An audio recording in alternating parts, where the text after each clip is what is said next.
What's good, you guys? It's your girl Diana back at you with another YouTube video. I have a new camera, so if everything looks a little more crispy and clean, that's why. I've literally been waiting for this camera since December, so yippee-ki-yay, finally got here at the end of March. Love things being on back order, but we've upgraded, we have a mic, we have a new camera, things are looking crispy, and for that reason I thought I would talk to you guys about some nice, clean, fresh, crispy looking skin. I guess not crispy, but some clean, acne-free skin, because I used to struggle with acne so much. I had really bad like cystic forehead acne, and I was breaking out a bunch here on my jawline and like cheekbone area where your like contour goes, and it was like weird because I didn't grow up with acne or anything. I started getting really bad acne when I was like 21, and it was the most embarrassing thing ever, and I'm gonna show you guys how I cleared it up, because this is me. Literally all I have on is mascara and I filled in my brows. I don't have any kind of face makeup on, nothing. So I'm gonna show you how I went from Exhibit A, insert a picture here of what that used to look like. Also, yes, I'm in a hospital because I took this selfie while I was literally in the hospital on morphine. So there's that. Enjoy that. Hopefully that made your day. And we're going to show you how to get to this nice, clean, squeaky, acne-free skin. And it took me quite some experimentation. So I'm going to save you guys the struggle. So Lego. Okay, so here is a more up close and personal look at my skin. I'm like, hi, hello, nice to meet you. I'm literally all up in your face right now. But as you can see, I still do have like a little bit of hyperpigmentation, especially in this area, because I do still break out on my forehead for like hormonal reasons and stuff like that. But it is a lot like better. I don't have a lot of acne scars anymore, and obviously right now I don't have any actual cystic acne on my face, which we love. I used to get it really bad right here. I do still have like a little bit of like texture right here. There is like some little teeny tiny bumps, but obviously we're doing a lot better. So the first thing, I'm like, let me scoot away from you so I'm not just like all up in your grill. But the first thing that I started doing was drinking a large amount of water.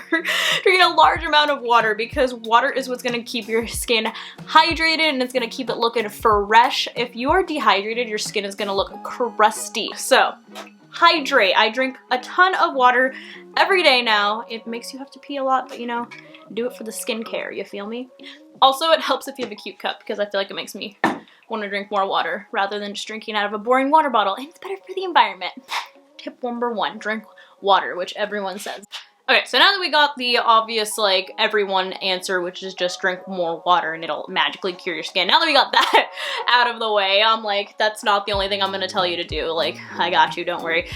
Let's just start with, like, the face wash process. So in the morning, I only wash my face with cold water. I don't use an actual, like, cleanser in the morning, just because I personally felt like it was drying out my skin and it was causing my skin to produce more oils throughout the day, and I saw my skin getting oilier because it was trying to make up for like being so dried out throughout the day. So I only wash my face with cold water in the morning, just to like get any like, I don't know, like drool, grease, whatever that might have built up overnight off of my face. But it's just a little more gentler and obviously like pat it dry. At night though, I do use a cleansing face wash, and I switched over to the CeraVe Renewing SA Cleanser for normal skin. SA stands for salicylic acid. I switched over to CeraVe because it is dermatologist recommended, because it's literally like the most like gentle thing for your skin. It doesn't have a bunch of like fragrances added to it, a bunch of like different chemicals that like a lot of other brands use just to like give you that luxury feel, whether it's like smelling good or like cooling, tingling effects, whatever. I used to use like a bunch of other different facial cleansers that like influencers would like recommend to people and say that it was like a magical cure for their acne, and it made me break out more, because oftentimes if you do have acne prone skin, things like fragrances and stuff can make you break out more just because it irritates the already irritated skin. So I switched over to CeraVe just because it is a lot more simple. It's non-comedogenic, non-drying, non-irritating, and it's got salicylic acid, and salicylic acid is very helpful in fighting acne because it is an acne treatment. So really good for acne prone skin. So that's why I switched over to this guy, and I've seen a huge difference. It really cleans my pores and it doesn't irritate my skin at all. And like I said, there's no fragrances or additives or in any of it. Oh, look at that, and it's got vitamin D in it. Love that.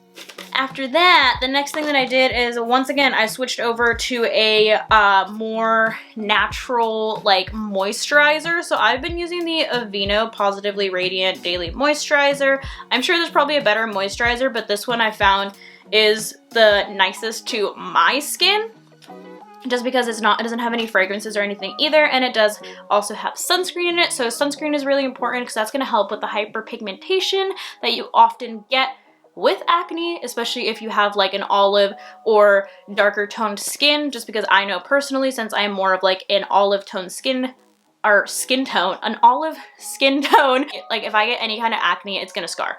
Like I just get like really dark spots. So I started switching to a moisturizer that does have SPF, because those dark spots do get darker in the sun. So you want to protect your skin, obviously, from the sun, and obviously you want to stop your dark spots from getting any darker, and hopefully they fade away eventually as your skin renews itself. I'm sure you could probably find plenty of other really good ones, but like I said, just go for one that doesn't have a lot of fragrances, a lot of additives in it, and go for the most like simple one. And the last thing that I started doing was I started using a toner. So a toner is just like a little extra step after you do your cleanser. So it's the step in between these two. So it would be like cleanse your face, tone your face, then moisturize. So this has also been a really big step that I've been adding. This is the Pixi Glow Tonic.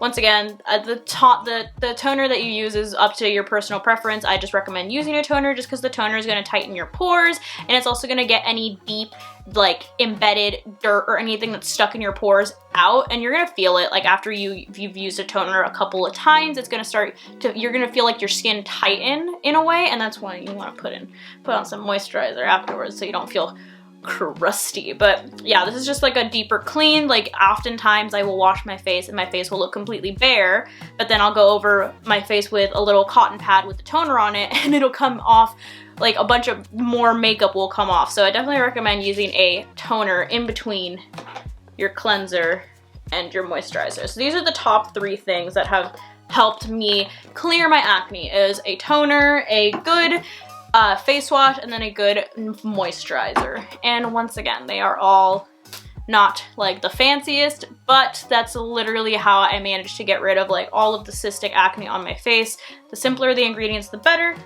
However, I am a human being, and since acne prone skin runs in my family, I do still break out. So I've been trying these little mighty patches, or like the little acne patches. There's like a bunch of them. So if I do get like one big one, I'll just like pop one of these on, and it just kind of like helps alleviate the pimple a little bit. You could also do ice on your pimple. There's a lot of home remedies, but these guys have been really popular, so I started trying these, and they're actually really helpful. So acne patches are good for like little spot treatments that you might need. But that's basically how I turned my skin into this. So hopefully you guys found this a little bit helpful. Hopefully I cleared up how I managed to control my cystic acne.